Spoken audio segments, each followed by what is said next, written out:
Hello, I'm Richard Mendoza. God expects His people to manage what He has given to us. Let's consider Matthew 25:14 through 30, the story about investment. It's also like a man going off on an extended trip. He called his servants together and delegated responsibilities. To one, he gave $5,000, to another, $2,000, to a third, $1,000, depending on their abilities. Then he left right off. The first servant went to work and doubled his master's investment.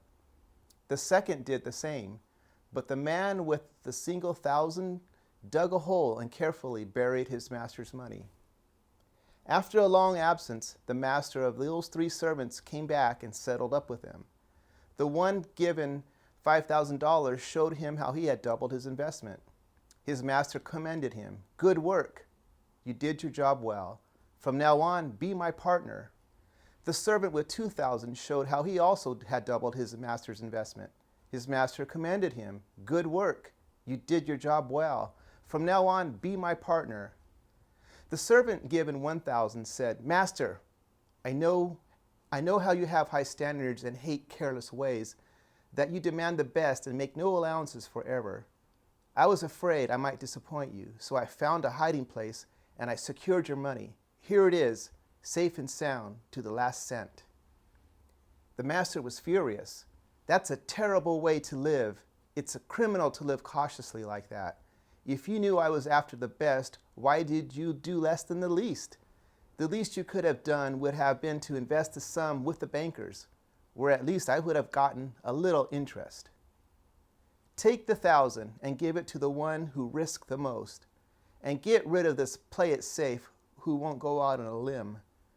Throw him out into utter darkness." In this scripture, we see that when a worker invests his God-given talents in a productive, God-honoring way, his employer approves and promotes him. We are each given talents and positions by God. What we do with that entrusted job will determine our fate. As entrepreneurs, we must be careful. It is easy to sometimes become arrogant. Confidence is needed to succeed, but we must remember that our confidence should remain in God's good grace. It is through Him that our riches flow, and He expects us to be humble. As Christians who step into the entrepreneurial world, we must remember to walk with God as our business partner. In Joshua 1:9 it says, "Have I not commanded you, be strong and courageous? Do not be terrified, do not be discouraged, for the Lord your God will be with you wherever you go." If God has control and is leading me, I should realize that I can move forward with confidence, knowing that He is with me, even in a business environment. God has called us to work for Him and not to be idle. We are to be continually laboring in His business.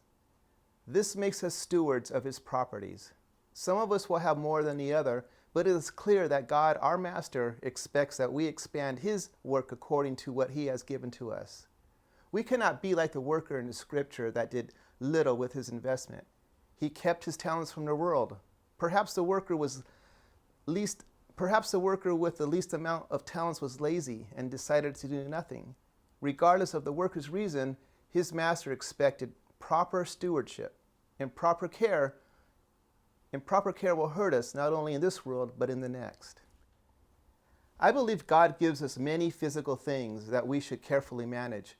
Whether it's money or position, as a Christian, I am responsible to seek His wisdom with planning, organizing, leading, and controlling everything I do. In a business environment, I am responsible for the proper handling of my employer's property.